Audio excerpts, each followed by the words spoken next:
Hello and welcome to a video about Harry Potter and the Deathly Hallows Part 1 and 2. So yeah, they split the last book into 2 movies. They also did this with the Hunger Games movies. Yeah, it's just a way to prolong the series so they make the most money, I think. But I'm not complaining because I really like the last 2 movies. It also allows them to adapt more from the books than they would have otherwise been able to, because obviously they have more time. This movie was also directed by David Yates. The movie overall has a very dead and gray color grading, I'm guessing to reflect the dark nature of it. If you compare this movie's color palette to, I don't know, Sorcerer's Stone, they are very different. And they should be, because they're very different movies. The tone has shifted dramatically since the first one. I mean, the movie starts with Hermione using a spell on her parents to erase the memory of her, which is a pretty radical and permanent change. Like, Jesus Christ. She erases herself from all of the pictures around the home. So one of them is just a bed.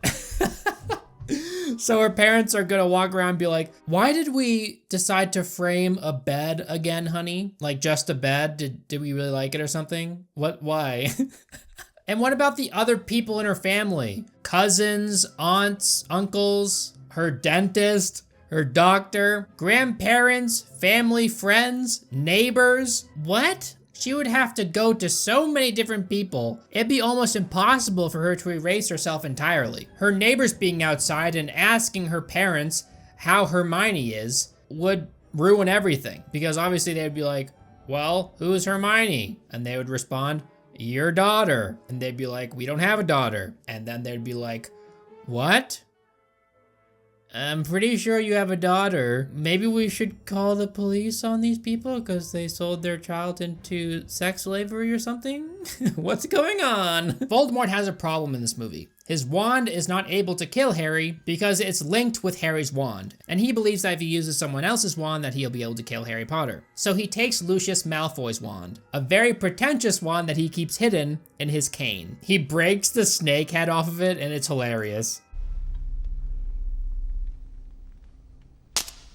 Voldemort doesn't want any cringe on his wand. Take the cringe off of my wand. I am the Dark Lord. I will not use a wand with cringe on it. So he removes the cringe. This scene is really dark and disturbing because they have a Muggle studies teacher just like floating above the table as they have their meeting. I guess they were in the middle of torturing her for fun. It's pretty gross. She's being mocked. And then Voldemort has his snake just eat her in front of everybody. Oh my God. And Snape is sitting there watching and she calls out to him for help. This scene is just so fucked up, right? Snape obviously can't help her because he needs to convince Voldemort that he's on his side. It's just such a fucked scene. Oh my God. I swear to God, Harry Potter's eyebrows get thicker with every single movie. Look at how goddamn thick this kid's eyebrows are. Does he put product in his eyebrows? How do they get so thick? I'm impressed. In this movie, a bunch of people take Polyjuice Potion in order to transform into Harry, so they can confuse the Death Eaters that are on their tail, so they can safely bring Harry from one area to another without him being killed. And when they're in mid-transformation, it is so funny, dude. Look at Hermione who's in mid-transformation. It's so good. It's a hilarious scene. Bill, look away. I'm hideous. It's kind of funny thinking about how long and hilarious this scene must have been to film, because obviously Daniel Radcliffe would have to had acted out every single one of these people and pretended he was all of these people. All right, Harry, now move over a foot and pretend like you're Ron. Okay, Harry, move over a foot and pretend like you're Hermione. Okay, Harry, move over a foot again and pretend like you're Fleur Delacour. I look fantastic in Fleur's outfit. So they all fly away on their brooms, and I couldn't help but notice the hilarious lounge chair that Mad-Eye Moody uses as a broom. Oh my God, if I had a broom, it would be this. Yes, I would love to sit back and relax on my broom and just chill. Nobody looks as comfortable as Mad-Eye Moody does while they fly. I'm surprised every witch and wizard don't use a broom like Mad-Eye's because it must be so much more comfortable. I would not want a little stick in between my legs. Okay, that sounds weird. And then Hagrid's bike has like NOS, I guess. He presses a button and flames blast out the back and he goes flying. It's so good. So a Death Eater is following all of these Harrys, and they're able to distinguish the real Harry from the rest. And they're only able to do this because Hedwig comes out of nowhere and tries to protect him. God damn it, Hedwig. And then the owl dies. Like, he just gets hit by a random spell. So that was a very accurate shot, dude. If you gave me a wand and told me to hit an owl that's flying while I'm flying on a broom, no, it's not happening, dude. I'm just not, no.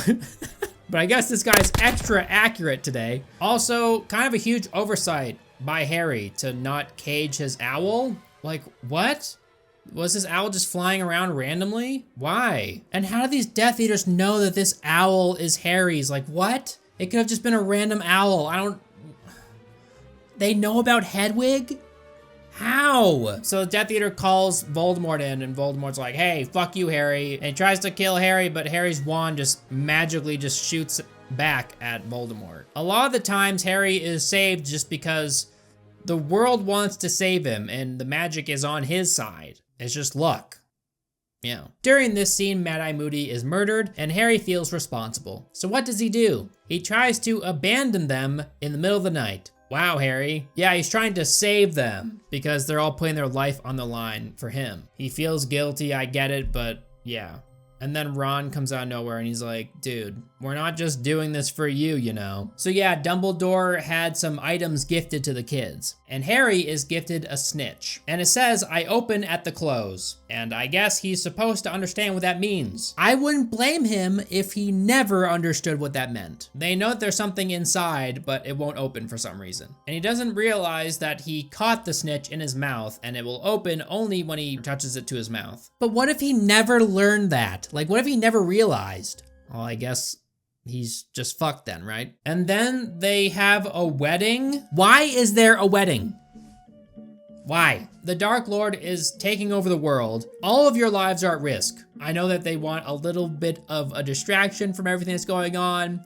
It seems like a good idea because, hey, people can use it right now. Things are very bleak. Then have a small wedding. Maybe you invite 5 people, like your closest friends. Not the entire wizarding world. This wedding is massive. What the fuck are they doing? Any of these random people that they invite could secretly be a Death Eater. It's insane that they're doing this. And of course, guess what happens? Yeah, the wedding obviously gets attacked by a bunch of Death Eaters, and it's a very chaotic scene, and I'm just sitting there thinking the entire time, why did you guys have a wedding? Why? At this wedding, Harry is talking to an old lady, and they're talking about Dumbledore, and she reveals some things about Dumbledore that Harry never knew. And then she says this. Are you sure you knew him at all? Why do British people hate the letter T so much? Are you sure you knew him at all? They either interject it where it doesn't need to be, like at all, where'd the extra T come from? Or they just abandon the letter altogether and don't pronounce it at all, with words like little or British. What did the letter T do to you guys? The next time a British person is mean to you, just T-pose on them. They'll never understand why you're doing it, but you know why you're doing it. Harry, Ron, and Hermione spend a good like 20 minutes of this movie as random middle-aged people that work at the Ministry, so they can infiltrate the Ministry for a horcrux locket that Professor Umbridge is wearing around her neck. I guess they were able to rescue her from the centaurs. My disappointment is immeasurable, and my day is ruined. So Ron takes on the role of this random guy that works at the Ministry, and he really takes it on, like he believes that he's this guy after like 15 minutes. Morning. Ron, it's me. Basically, this guy's wife that Ron is pretending to be is being interrogated, and he has to save his wife that isn't actually his wife, it's just this random guy's wife, but Ron just decides to roleplay, and it's amazing. It's Harry Potter. It is, isn't it? This will be fun to tell the kids. I know it's kind of tired and dumb to compare every evil thing to Nazi Germany, but the Ministry basically just turned into Nazi Germany. Wizards are interrogating other wizards, trying to weed out any muggles in their family tree, and also trying to identify those that aren't full wizard. They even have a statue in the middle of the Ministry of muggles being crushed. Yeah, it's kind of in your face. The propaganda isn't very effective, It's just like, yeah, we hate muggles. Like, this statue does nothing to convince wizards that muggles are inferior. It just shows a bunch of helpless people being crushed. I'm also not entirely sure if these aren't actual muggles that they just turned into stone. That very well could be the case. And if it is, that's even more disturbing. But if I were a wizard and I saw this statue, I wouldn't be like, wow, muggles are so shitty. I'm so happy I'm a wizard. I'm so happy I'm not a muggle. Instead, I'd be like, oh, wow. A little extreme, guys. There's a part when Harry uses Stupefy on Professor Umbridge, and it's amazing. Stupefy! Gotcha, bitch! So the kids are able to escape the ministry, but when they transform back, their clothes miraculously fit them, when the adults that they were pretending to be were much, much, much larger. Like, their clothes should be hanging off of them. They should be swallowed by their clothes, basically. So you know how in Lord of the Rings, when Frodo is wearing the ring, it affects him and it turns him into an evil person? Well, JK basically just stole that idea, I guess. So when Ron or Harry are wearing this locket that's a horcrux, it starts to affect them, it turns them into an asshole. Some parts of this series are creatively bankrupt, but I feel like overall, the creativity is pretty good, so I'm able to overlook some of these things. So Harry, Ron, and Hermione are traveling along, and Ron ends up wearing the necklace because it's his turn, I guess, and it turns him into a massive asshole. Why don't they try putting the locket into a bag or something? Like, just stick it in a bag. You don't have to wear this thing. Maybe they're afraid it'll, like, jump out of the bag and hop away or something. Wearing this thing obviously has awful repercussions. Just don't wear it. So Ron is lashing out at Harry in one scene, and Harry just kind of eggs him on and makes it much worse. He just escalates the situation instead of focusing on the necklace. That's obviously the problem here. No, Harry just gets butthurt and he just starts yelling back at Ron. You think I'm not listening too? You think I don't know how this feels? Oh, you don't know how it feels! Hermione is the only person that decides to point out the necklace, you know, and she's like, take it off, and Ron's like, no, I like it, I'm keeping it on. So Ron leaves them for a little bit in the movie. Then we get that super cute dance scene between Hermione and Harry. It is the only moment between Harry and Hermione where you go, are they about to do something? Obviously, these two should have ended up together. It makes no sense that they wouldn't end up together. All of the signs point towards these two people being more compatible and just being better for each other. Overall, and I will be screaming that to my grave, I don't understand the Ron-Hermione thing at all. So Harry finally realizes that he has to put the snitch near his mouth for it to open. But if you remember how he actually caught the snitch, it like was lodged in his throat, right? He like coughed it up. So I think you would have to like deep throat it, right? Just shove it way back in there and then it will open. And then semen shoots out. But yeah, it totally would have made me think I had to put the entire thing in my mouth and close my lips around it, because the message, I open at the close, it doesn't make me think it will open near the end of my life. It would make me think it will open when I close my mouth around it, because closing mouth makes more sense than the closing of like a chapter in your life or something. It's worded very strange. So yeah, later in the movie, when Harry and Hermione go to Godric's Hollow, they don't use Polyjuice Potion to disguise themselves when they obviously should. They don't do it because of the principle. They don't want to be somebody else when they visit Harry's old house or whatever. They don't want to be someone else when visiting this very touching and history-heavy area. Like, what the hell does that mean? Come on, dude. Think about what's going on in the world right now. Keep yourself safe. Drink some Polyjuice Potion. Quit being an idiot. Jesus. Obviously, they don't do this because they don't want Harry and Hermione to be different people the entire movie, because that would be weird. So they find Bathilda Bagshot here, and this is the creepiest looking old woman I have ever seen in my entire life. This scene scared the shit out of me when I saw it, and I also read the book before watching the movie, so I knew it was coming, and it still scared the shit out of me. This woman is straight out of Resident Evil 7. I'm not joking. She's very scary looking. What the fuck? And she must smell like complete ass, because she's been dead for a while. The snake killed her, and it's just wearing her skin. It's dead skin, and Harry and Hermione don't really care about her smell all that much. It's weird. Maybe the magic snake put perfume on her. But yeah, she must smell like balls. Maybe Harry and Hermione just thought she was a deranged old woman that never bathed. Eventually they get attacked and they escape. During this escape, Harry breaks his wand and it's like this big deal. He's like, oh shit, I don't have a wand anymore. It's revealed later that Snape planted the Gryffindor sword at the bottom of a lake, a frozen lake. And he put it here because he knew that Harry would need it at some point. And he uses his Patronus to lead Harry there. He's using someone else's wand, I don't know whose. But he melts a small portion of the lake so he can jump in, which is a very strange idea. Why wouldn't he melt a very large portion of the lake? You know how hard it is to swim back up into the hole that you made? Like, what? He should melt a massive area of the lake, so he doesn't have an issue swimming back up, but he doesn't, he's such a moron! And to think that he only gets dumber. He removes all of his clothes to jump into the lake and grab the sword. But he doesn't remove the locket. He keeps the evil locket around his neck as he jumps into a lake where he could drown. He doesn't think at all that maybe the locket won't behave itself. Wow, I think you might have wanted to walk back and give the locket to Hermione and then try and retrieve the sword. And like, what if he dropped the locket in the lake? Like, what an idiot. So yeah, when he swims down, the locket tries to drown him. Oh my God. So he can't swim up and it's a big deal. Ron has to save his dumbass. Like, imagine if Ron didn't make it back in time.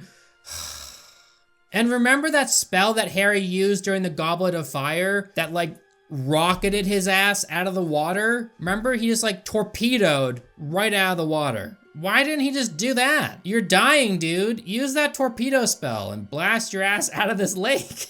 So yeah, they're about to destroy the locket with the sword, but the locket tries to defend itself with magic, and it tries to enrage Ron by showing him like a vision of Harry making out with Hermione. And he's like, oh my God, this is so shitty. I can't believe this is happening. Why would the locket try to enrage Ron? He's going to try to attack the locket if it shows him something that he hates, right? Like, what? What did the locket expect him to do? Throw the sword down and leave? Like, logically, he knows the locket is doing this. So it's just very strange. So they visit Luna's dad, and he tells them about the tale of the three brothers. And there's some really awesome animation to accompany this. Then there's a chase scene through some woods, which has some incredible cinematography. It clearly depicts the kids' desperation to escape. Before they start running from the Death Eaters, Harry, Ron, and Hermione are standing there, and they can clearly see their faces. But before they catch Harry, Hermione uses a bee sting spell on his face to like deform his face a little bit so they can't recognize him. But they saw him earlier. They saw his face clear as day earlier, and he's wearing the same clothing. And it doesn't even matter because they find his scar anyway. I guess it was like a last-ditch effort. The fact that these people were fooled at all is so stupid. Everybody should know that Harry, Hermione, and Ron always travel together. If they find Hermione and Ron, they will find Harry. They're attached by the hip. I'm sure Voldemort knows this at least, you know? But I guess his Death Eater dumbass friends don't know this. Emma Watson's acting when Bellatrix Lestrange is interrogating her is very good. It's convincing and it's creepy, and no, I don't like it. I didn't take anything. Dobby is on his king shit in this movie. Remember when he was a complete douche earlier in the series? Well, he does a complete 180. He saves everybody at the end, basically. But that's not before Bellatrix throws a knife at them and it kills Dobby, and it's a really sad moment. And then the movie ends and it's like, wow, thanks for ruining my day. I like when they end up on the beach and Dobby is clearly dying. He has a knife in him, so maybe you should rush to help him. Do something, you know, use a spell. You are wizards, right? So use a spell to save him. There's no sense of urgency though. They just let him die. It's so weird. Why aren't they using something to save him? What? Hermione knows every spell known to man. I'm pretty sure she would know something that would heal a wound, right? What's the point of magic if you can't heal wounds with it? That seems like one of the main things you would want it for. Uh-oh, Voldemort has the Elder Wand. And then it ends. Oh God, what are we gonna do?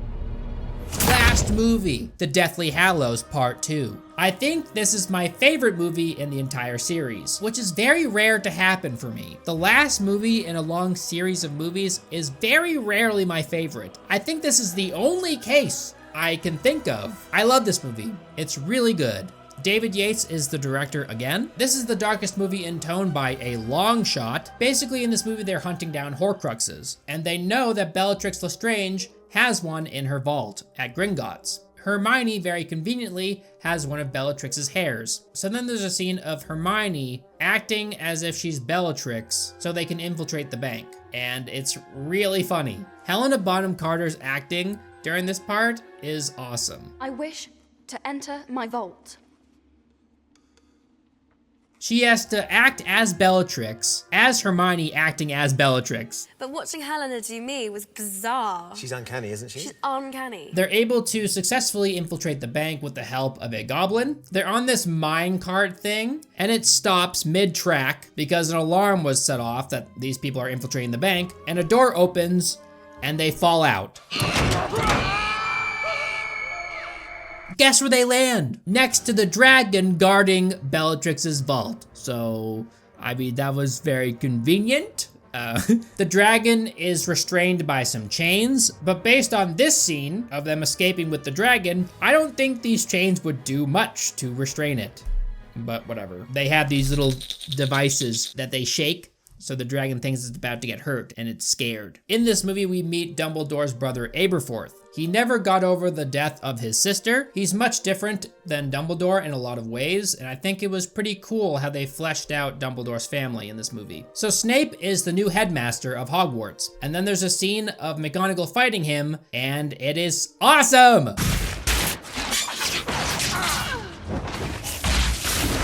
You slay. Slay queen. Is that what people say now? You slay queen. Voldemort gives everybody an ultimatum because he has this ability to talk to everybody at once somehow. He uses magic to just talk to everybody. He just can do that. Which is hilarious, right? Because he should use this exact magic when they infiltrate Hogwarts with their armies to just scream into everybody's ears. Just nonstop. Just scream like a banshee in everybody's ears so they are incredibly distracted and can't fight back. That's what I would do. Voldemort doesn't decide to use this cool ability at all, aside from just making announcements like he's the principal of the school. And he tends to like whisper the announcements too. Give me Harry Potter. He doesn't want to be too loud. He doesn't want to hurt these kids' ears. Bring Harry Potter. So yeah, he gives everybody an ultimatum. They have to hand over Harry Potter or there will be a war and everybody will die. So McGonagall puts all the Slytherin kids in the dungeon. I love that part. It's so good. I would do the same thing. Why didn't Hogwarts reach out to any other schools for assistance? You know, if they're under attack by Death Eaters and Voldemort, this is a good time to reach out to these other schools around the world, but they don't for some reason. I know they don't have much time to do so, but still. Wizards are weird and they only like to talk to each other by sending them letters with an owl.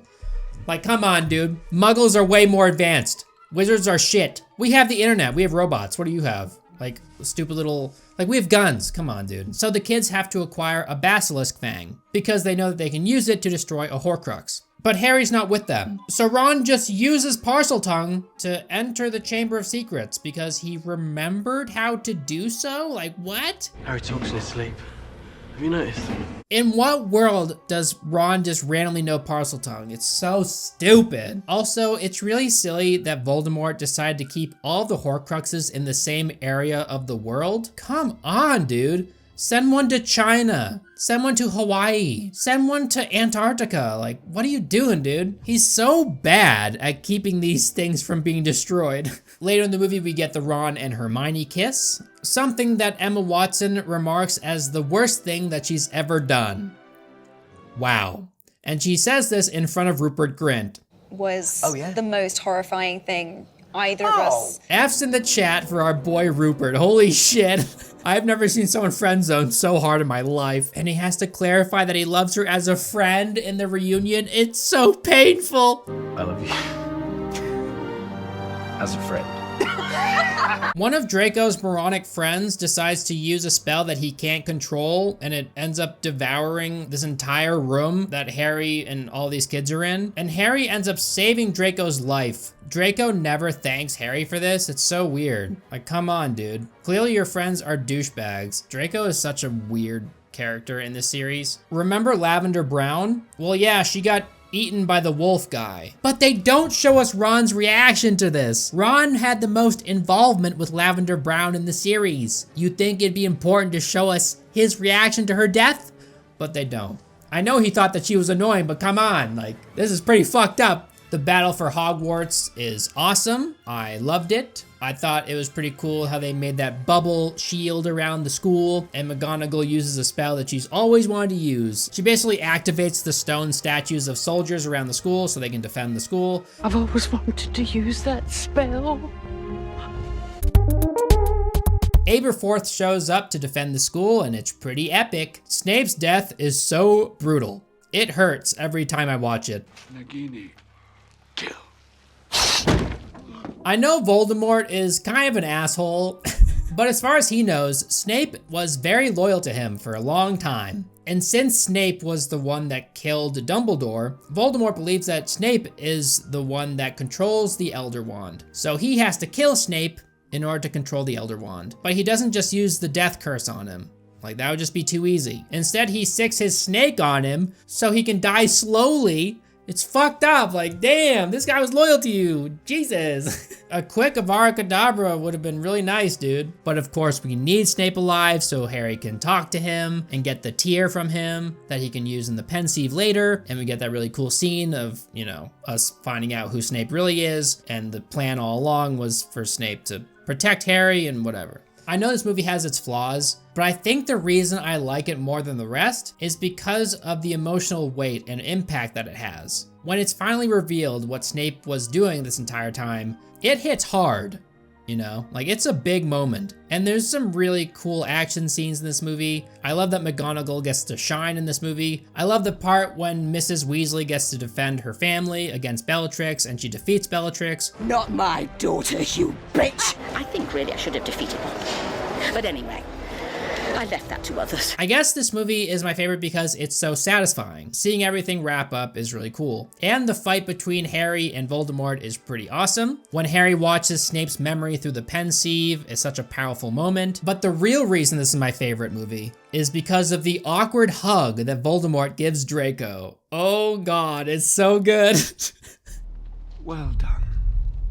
There's the part when Neville kills the snake. God, there's just so many iconic moments in this movie. I know there's a bunch in all the rest, but this movie was just the most satisfying. With all the other movies leading up to this one, all the close-up shots on the characters worked well to intensify the scenes. Harry and Voldemort's tumble off of the castle had some kind of questionable CGI. Harry kind of like morphs into him, and you get to see Harry without a nose for a second. It's weird, but I get what they're going for, and I like the idea. So Harry was the real master of the Elder Wand, and he's able to defeat Voldemort because he was the one that disarmed Draco, and Draco was the actual master of the Elder Wand because he was the one that disarmed Dumbledore. It's kind of a clever twist. So Harry ends up killing Voldemort. Then 19 years pass. I think they did a relatively good job aging up the characters, but Ginny and Emma still look like they're teenagers, so it's just kind of weird. Overall, I really liked how they ended the series, although I think it's kind of strange that Harry would decide to become an Auror, which is basically like a cop in the wizard world. He wants to uphold the status quo, because it's so great. The Ministry has treated you so well over the years, and there's definitely not a problem with slaves in this world.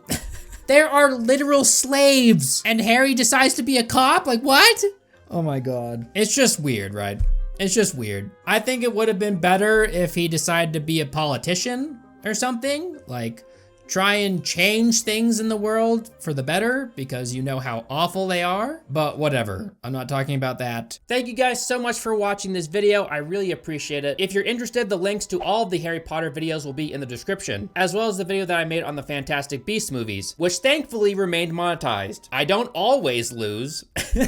If you like Harry Potter, you know, fantasy and sci-fi, things like that, then there's a good chance you'll like my clothing line, Alien Clothing, AYYLIEN clothing.com. We sell a bunch of really cool designs over there that I think you might like. So check those out if you haven't. That's AYYLIEN clothing.com. Thank you so much to all my patrons that make videos like this possible, and I'll see you guys in the next one. Bye.